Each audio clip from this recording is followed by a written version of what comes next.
Welcome students, welcome to the class of business studies. We are here to understand a specific topic called management as profession. Likewise, you are already knowing that we are in the continuation of a topic called nature of management. And in that continuation of topic, we have already understood where management is an art or management is a science. While understanding those topics, we have also clearly got our idea that management is definitely an art because it was satisfying all the characteristics of the art. At the same time, management is certainly not a science. It is actually an exact science because management was not able to satisfy all the characteristics of science. Well, today, right now, in this specific topic, we are going to understand whether management is a profession or not. So first of all, let's understand the word profession. Before I teach you the word profession, let me refresh your memory. Let me help you to recall. This word profession is not unknown to you. You have already learned this word last year in chapter number 1 in standard 11, where there was a chapter called Evaluation and Fundamentals of Business, where you have been taught various economic activities. And economic activities used to be 3. That is business, profession, and employment. So profession word is known to you. In that regard, let's continue to learn what is actually meant by profession. My dear students, profession is an occupation which is backed by knowledge and training. And in profession, entry is restricted. So if you want to be a professional, you have to enter this occupation. For that, you need to gain a knowledge, that is your degree. You also need to have a practice, which is your training. And till the time you don't clear those exams, your entry will be restricted. Like if a person wants to become a chartered accountant, he has to acquire the degree. He also needs to fulfill his training criteria. And when ICAI declares the result, then and then he will be called a chartered accountant. Now, in next point, we are going to understand features of profession versus management. And in this few comparison of points, we'll try to understand whether management is actually profession or not. So let's jump to first point. First point says there is a well-defined body of knowledge. Now we'll compare profession and management together. Every profession has a well-defined body of knowledge, and that is acquired through instructions. Various professions are there. Medical profession, accounting profession, as well as lawyer's profession. And there are certain instructions given which are acting as a systematic body of knowledge. Now, this feature of profession is also available in management because management also consists of knowledge of concepts, theories, and principles.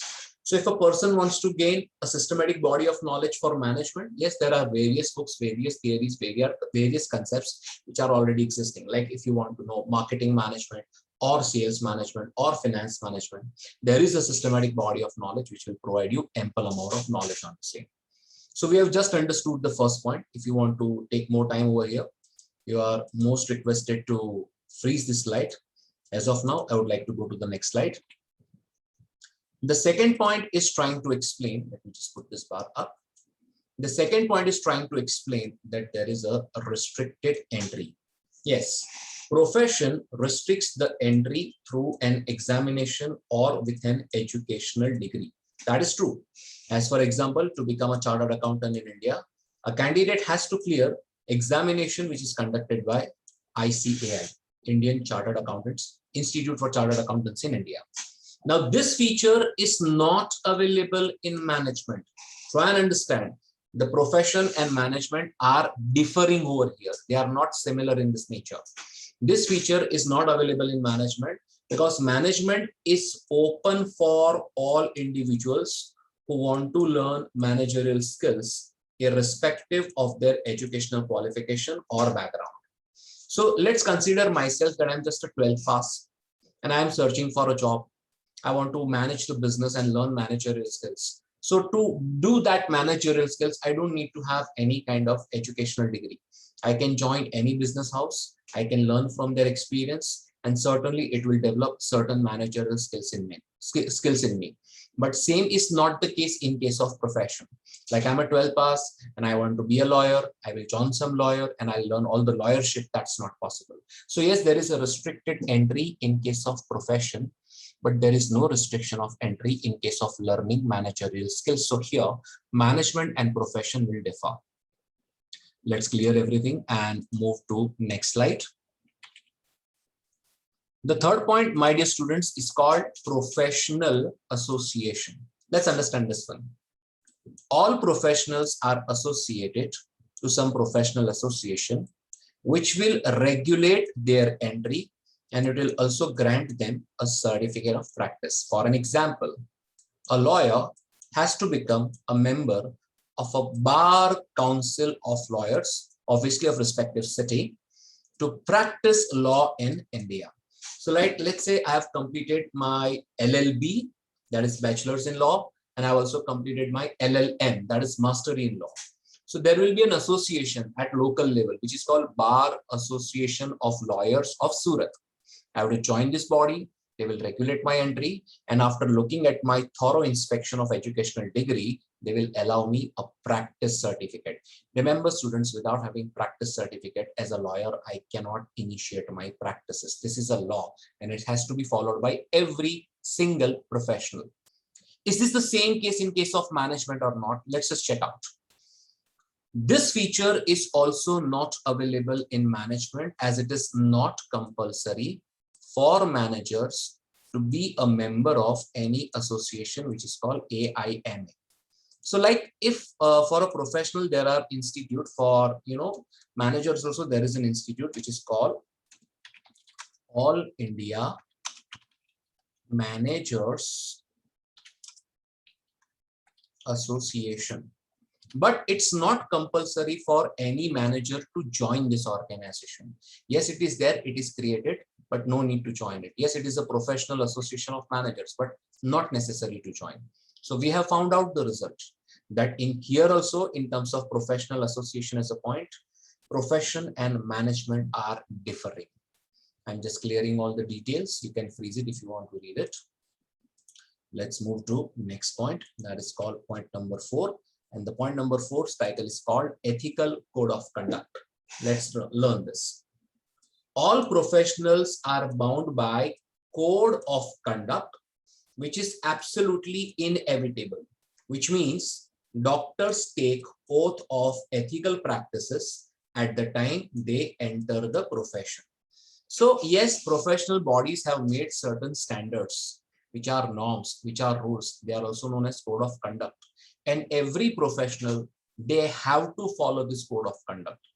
I have completed my MBBS, I have completed my MD, I have become a doctor, professional association has given me a certificate of practice, but I also need to follow the code of conduct which is laid down by that body. And it is an oath which everyone has to follow. Otherwise, some actions will be taken by that body against you. They may not even allow you to practice at local level. Such kind of severe steps can also be taken.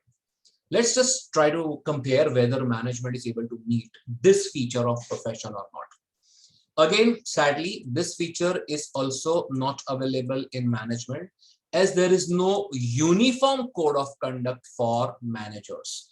जैसे AIMA rules. Just previously on slide, I told you AIMA stands for All India Managers Association.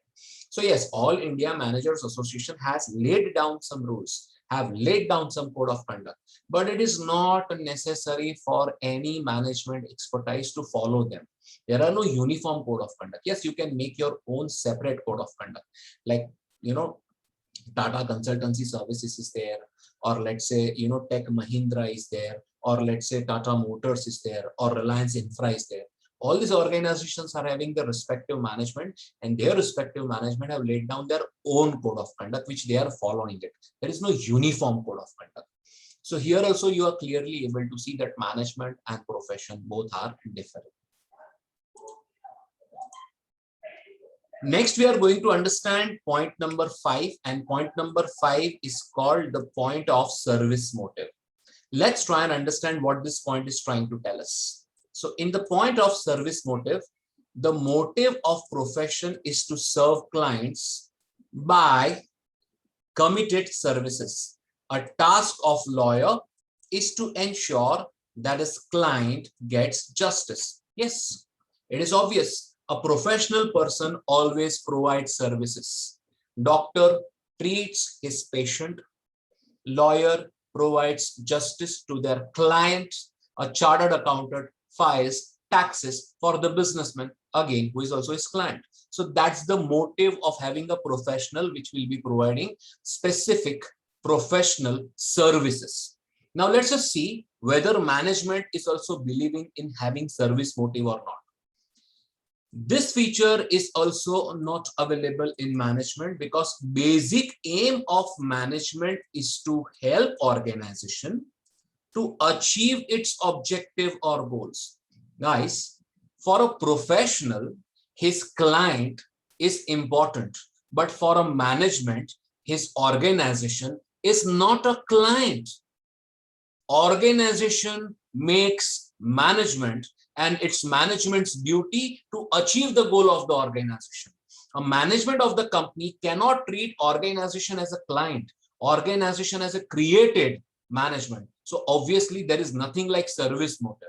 If tomorrow organization is not there, how do you think that there will be a survival of the management? So yes, professional and management will also differ over here. Professionals see a third person as a client and they try to provide them the services. Management doesn't see organization as a client.